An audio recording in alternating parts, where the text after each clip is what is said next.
Hello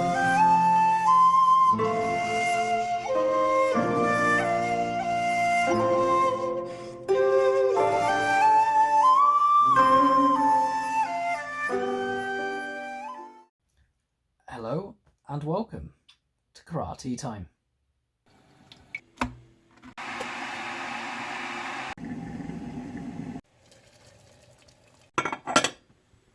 Hello everyone, welcome back to Karate Time with me, Simon. And on today's topic, we're going to be discussing something that many would probably never have thought about. It is karate related, but we're actually going to start in the field of sociology. First of all, before I get any further, let me wish you all a happy Easter, because this is the day it's coming out, and I hope you're having a nice time with your friends and family if you're able to, even if it's via video link with the lockdown, and I hope everyone is well. Right, back to the topic at hand. What I want, yeah, there it is, the cat again. The moment I decide to do a video, and there's the cat. Anyway, back to the topic at hand. On the subject of sociology, now don't switch off. I know you're probably thinking this is a karate channel, why is he talking about sociology? There is a reason. I want to introduce you to a gentleman called, he was a sociologist, called Pierre Bourdieu. Picture of him there for you. And he was an eminent sociologist, a French sociologist, and he explored a concept that is, I think, very fascinating when it comes to martial arts. He developed a concept called habitus, and I'm not going to be going into this in great deal, so don't panic. This is not going to be a sociology lesson.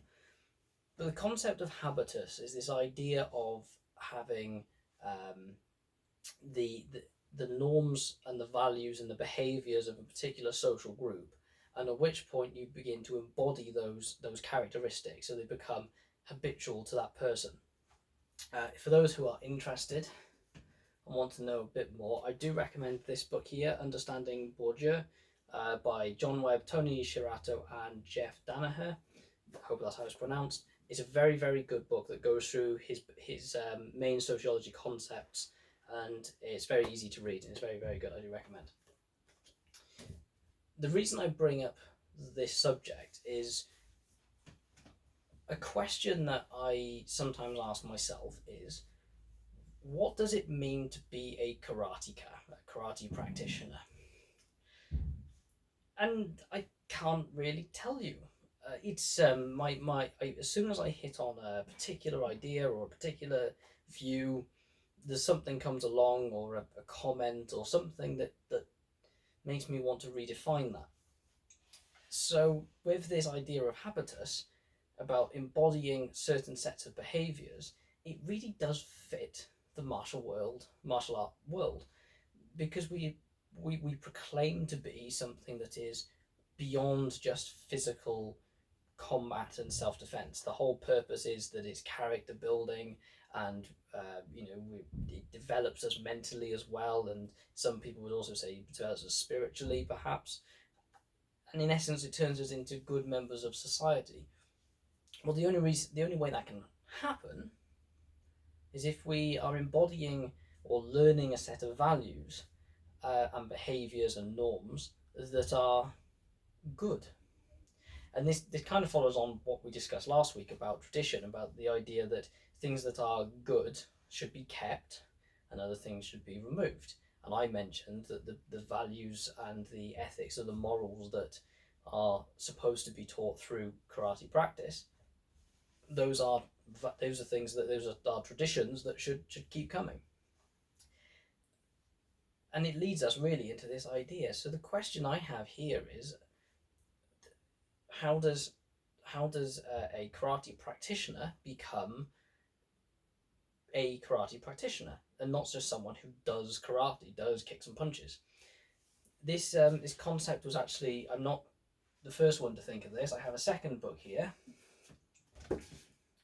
by Loïc Wacquant, called Body and Soul, another book I highly recommend. It's called Notebooks of an Apprentice Boxer, and what he did was he decided to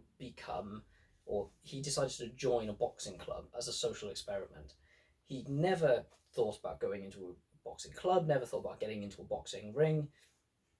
But for 3 years, he completely immersed himself in being a boxer. He became part of the world with amateurs and professionals. He trained, he, had all the blood and sweat that went with it, and socialized with them. And he was exploring this idea of Bourdieu's called habitus to decide, well, at what point does he stop being someone who is doing boxing, and at what point does he become a boxer? Well, okay, let's take that concept to karate. At what point does a karate practitioner, someone who is just doing karate, at what point does karate become an embodied practice? I've had this conversation with people in the past. The common answer that starts these conversations is, at what point do you truly become a karate practitioner? Is when you get your black belt. Yeah, okay, I can see that. I can see the logic in that. Ponder that for a minute. Just ponder it. Minute. No, not a minute. 10 seconds. Okay, that's enough time. I don't know if that's 10 seconds. I never could count very well. If you decide that a black belt is the stage where you now become a karate practitioner, that is, there's nothing wrong with thinking that is right. I'm not saying it's right or wrong. The problem we have is that we always say that up to black belt is foundation training, and it's when you get your black belt that your real learning starts, which is a very common sentiment that is put out in most martial arts, which that have belt systems anyway. And that could be the right answer. Is it that point where you now embody the values of a karate practitioner physically, mentally, and socially, and now you are this thing called a karate practitioner? Maybe. For me, when I got my black belt, I was quite young. I'd like to think I worked hard to get it, and there's various thoughts people have about child black belts. I mean, I'd still been training for 6 years. I think I was 14 when I got mine, 13 or 14, and I got put through all the same stuff as the adult, but maybe mentally I wasn't as fully developed. I was quite mature, but I wasn't, where I am now. And what this leads into is that I feel more like a karate practitioner as I've developed knowledge. I've started to look into concepts I never considered in the past, or I've started to self-analyze a lot more. And that's the point where I start to feel, okay, maybe now I'm a karate practitioner. And then I go, actually, over the last few years, as I mentioned in another video, my fitness levels have dropped a lot, and I'm probably not physically as good as I could be. Well, I know I'm not physically as good as I could be, or as good as I used to be, and I can definitely get better there. So have I lost something that made me part of that karate group, that karate value or interactions? Should I be better physically? Yes, I probably should be. In my mind, I should definitely be better than I am now. Okay, so what about when I became an instructor? Is that what made me a karate practitioner? No, but it may be in question. Have I now changed groups? I was embodying a karate student at one stage, and now all of a sudden I've been given the title of an instructor and I'm running a club. But how long did it take me to become an embodied instructor, someone who felt like an instructor? And I still wrestle with that even to this day, whether I really, really do feel like I am at that stage where I should say, yes, I am an instructor.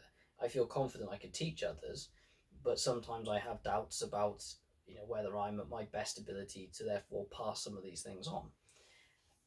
And this is very difficult. So I'm going to go back a little bit just to this concept of sociology that Bourdieu put forward, called habitus. And the thing I want to think about there is that he talked about when you embody a practice, you are recognizable as that type of person or group. You can be recognized when you go to other social circles. So, for example, I went to a martial art conference not that long ago, and there were groups from lots of martial arts. We had Wing Chun, we had Lao Ga Kung Fu, we had Aikido and Jiu-Jitsu and Krav Maga and all sorts of others. We had mixed martial artists and so on. We had HEMA, historical European martial arts, swords and bucklers and all that stuff. And for most of those groups, in short conversations, without saying what martial art I did, they could identify that I did karate. And that to me was a really interesting point. Now, of course, we had the shared martial art link in the room, so they knew we did martial arts. Okay, so that does give them a little head start. But to be identified as a karate practitioner without saying you're a karate practitioner says that something about the practice or the values and the social constructs that exist within karate are observable by others. When I spoke to another karate practitioner who was Gojo Ryu, he actually was able to identify that I was a Shotokan practitioner. And I thought, how on earth did you do that? And I said to him, oh, how did you know I was Shotokan? And he said, oh, just the way I could see, like when you were showing somebody a technique you practiced, the way you moved, the way you held your body. And I thought, okay, so even just my physical standing is giving me away. And I just think it's fascinating. So I'm going to leave you a little bit shorter video today. I want to leave you with this thought. At what point do you feel like you became an embodied karate practitioner? At what point did karate just become an innate part of your being? And or has that even happened yet? Do you not yet feel that at that stage? Or have your views changed? So it's something that you can have a ponder on. I'd love to hear your comments. So please leave a comment about it. And it would just be wonderful to hear other people's views on this. Please like and subscribe to the video as well. The more subscribers I can get, the better, and hopefully YouTube's algorithms can send us to other people and we can get some more views. As always, please let me know what you're enjoying your karate time with. They're just suggestions. It means I can buy more. I have an excuse to buy more teapots and cups and everything. All right.